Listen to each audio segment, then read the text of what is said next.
back to another powerful episode of Healthy Mind, Healthy Life. I'm your host Avik, and today we are diving into a conversation that sits at the crossroads of imagination, discipline, and the personal transformation. And dear listeners, our guest today is, please welcome, David Mestemaker. So, welcome to the show, David. Thank you, Avik, and I'm delighted to be here. Amazing. And dear listeners, before we delve deep into the discussion, I'd quickly love to introduce you with David. So, David is a trial lawyer by profession, but a novelist by passion. Yeah, yeah. So, after 20 years of perseverance, he has crafted a gripping spy thriller called The Bomb Quest. So, this story follows Joshua, Mr. Linguist turned reluctant adventurer, as he, as he races against time to recover a lost hydrogen bomb buried in Tokyo after World War II. So it's the espionage, history, and at the same time human conflict all wrapped in a tale that uh, pulses like an action film while still tugging at the heart. Mhm. Yeah. And trust me, dear listeners, David's journey to this novel is as fascinating as the book itself. Like from balancing the intensity of the courtroom to embracing meditation as a creative anchor, he has discovered that writing can be just as much about expanding the mind as it is all about telling a story. Absolutely. Yes. So let's explore how a vivid dream turned into a 20-year pursuit. How how meditation shaped the process, and also at the same time we'll see like what it really takes to bring a vision alive. I'll not take much of your time, dear listeners. Let's get started. Welcome to the show again, David. Thank you, Avik. Lovely. So David, like, wow, the bomb quest. I mean, took 2 decades to complete. Wow. So, what was it about the story that held you captive for so long? So, I mean, if you can share. Well, as as you know, this story came to me in a dream, more like a vision, Mm. actually. And I've had 5 or 6 visions in my life, all of which were life changing in one form or another. So when this idea came to me through a dream, I began to write down some notes. I had never written a novel before by any means. And then I did spits and spats over the next 15, 16 years. And then about 2 years ago, I decided I turned 70 2 years ago. And I said to myself, how many years more am I going to tell people I'm writing a book before I actually Mm. write the book? Yes. So, as you mentioned, I do a form of meditation called knowledge, and it's shared Mm. by Prem Rawat, who is an Indian fellow who I've known for 50 years, not personally, but I know him, and he gave me the opportunity to receive knowledge. I did, and that is my anchor every day.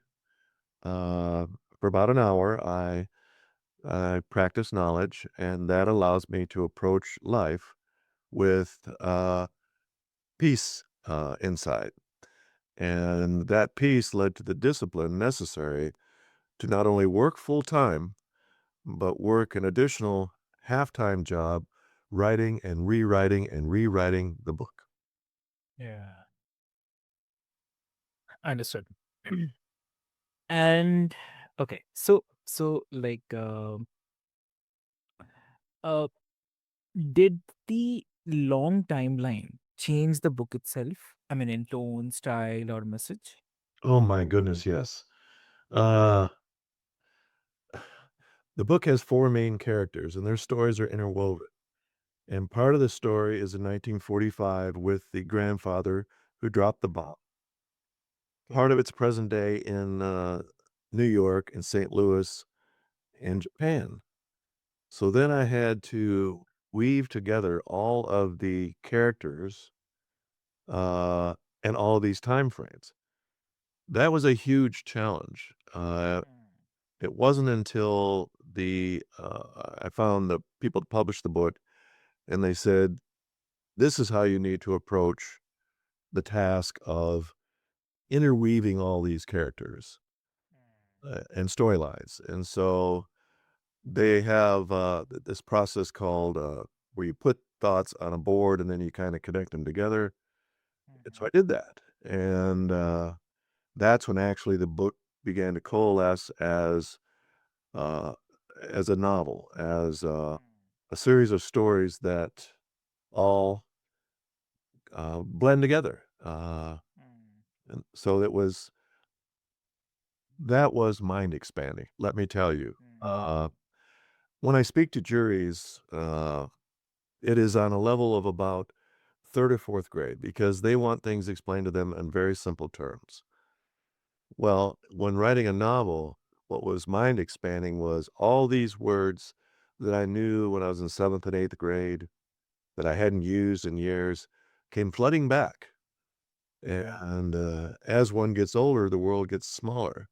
And so this experience has really allowed me to blossom on an individual and creative level. Yeah. And for that, it was very rewarding. Mm, amazing. So, like, you have also spoken about the meditation being central to your writing and the personal development as well. So, if you can share, like, how meditation helped you not just write but also finish this novel. Okay. Well, the meditation, as I said, is something I do every morning, absent some extraordinary circumstances. And because I have that anchor in my life, I am able to project from that center point of the wheel in the various directions of the spokes of the wheel. And so, one of the forms of meditation you can do anytime. And so, it has helped me when trying cases to go inside and have that experience, which gives me confidence, uh, to do what I do. Mm. No, that's very true. Yeah, definitely. So, like, uh, so were there any moments when meditation revealed something about yourself that changed the way you approached either the story or your life? Right. I mean, I can see it in my mind, like I see the various chapters of the book that I wrote. But what I see when I look inside is I see a smooth path, a straight path. That's what I am able to manifest in my daily life from what I do when I start every day through meditation. Mm, okay, okay. And okay, so and it's really powerful because most people see meditation as slowing down, but what you are describing, it makes it sound like it actually uh accelerated the clarity. So that is something I love. Yeah, yeah, Very, very true. yeah. It allows me to cut through the chatter of my mind, telling me, oh, there's this bill, there's this responsibility, there's all these, you know, every part of our lives, um, our regular daily lives. But from this central point within me, uh, I can put everything in perspective and balance.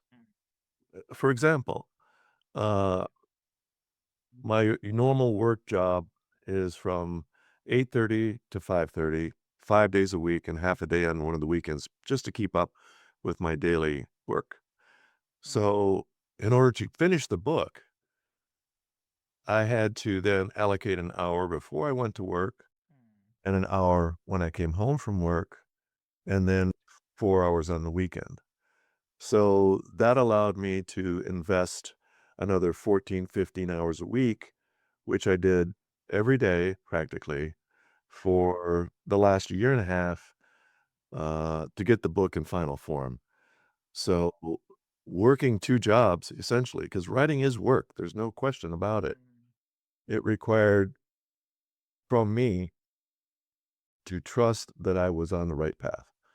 And that trust, again, stems back from my experiences in meditation, frankly.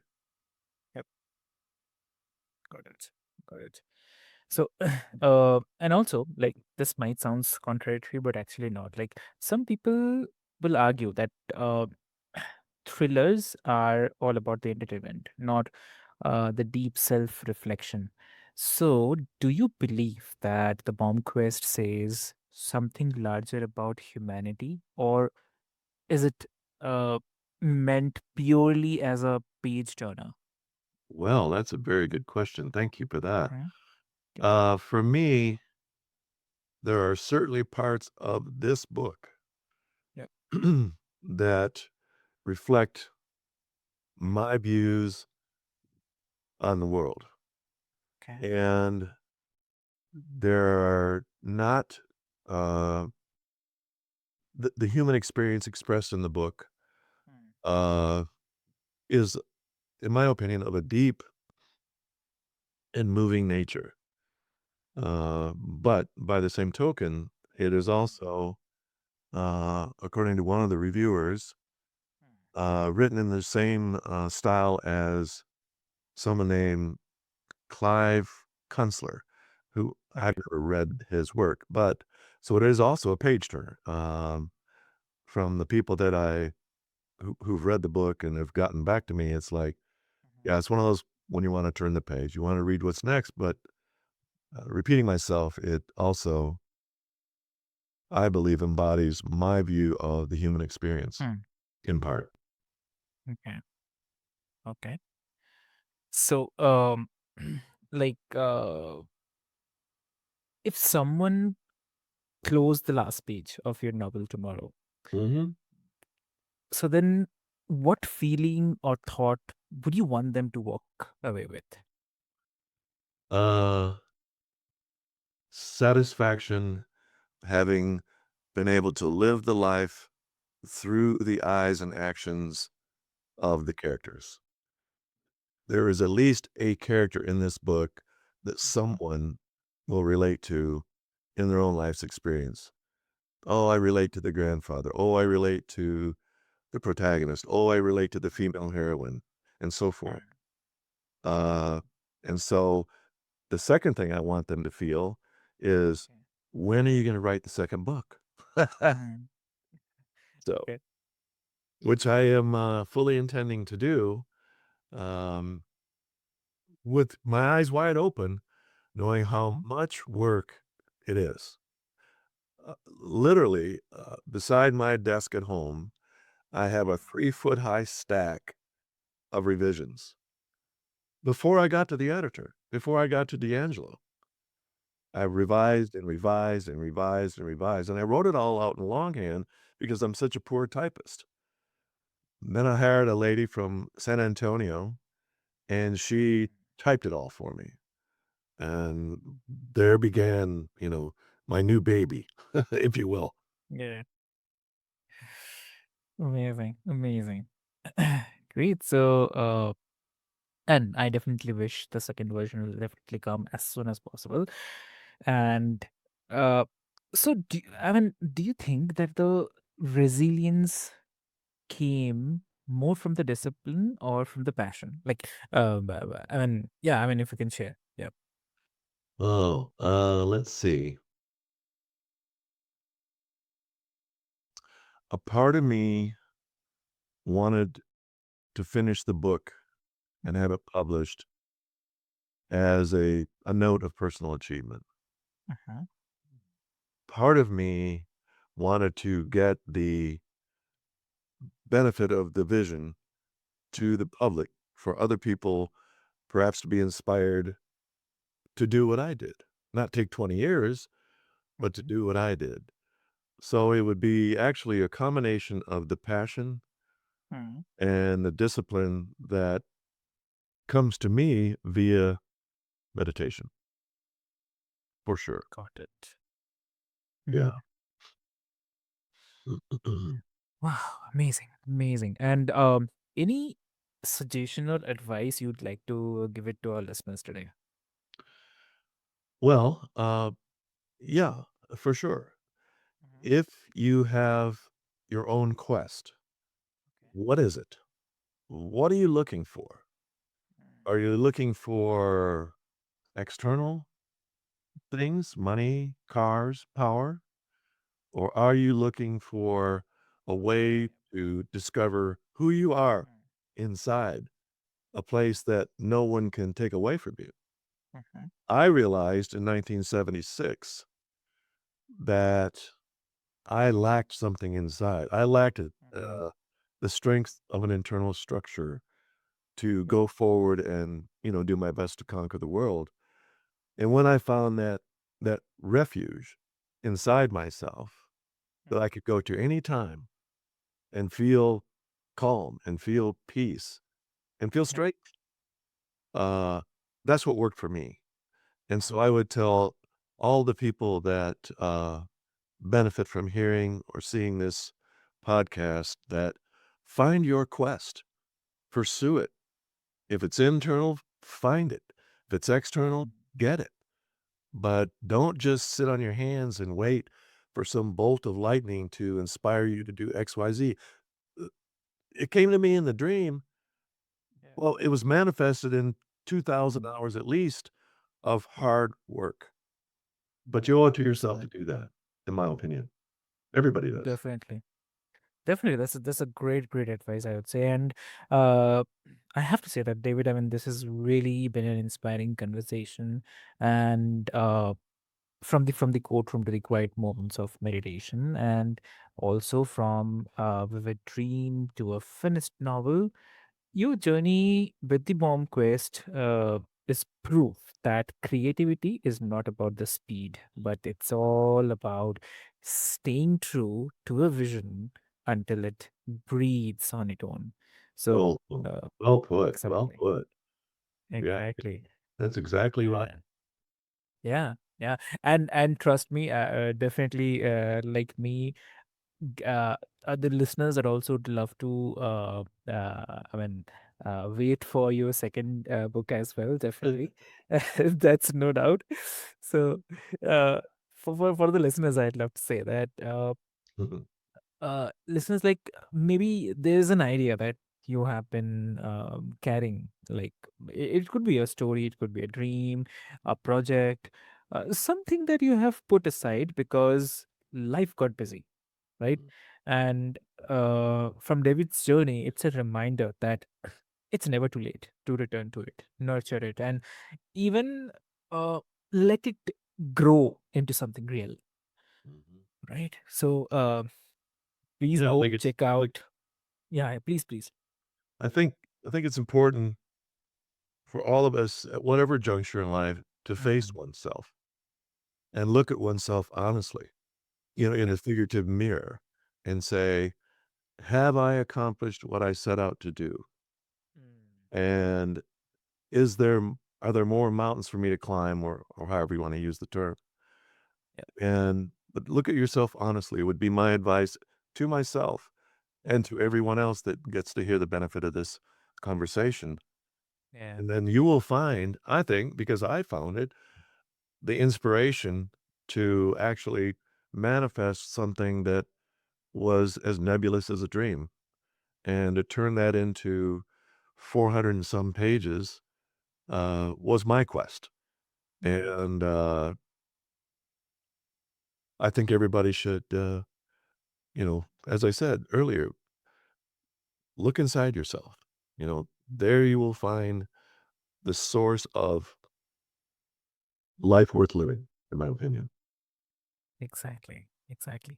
So, great. And dear listeners, as I would definitely say, please go check out the Bomb Quest if you want a thriller what that excites your uh, pulse and also stirs your mind, definitely.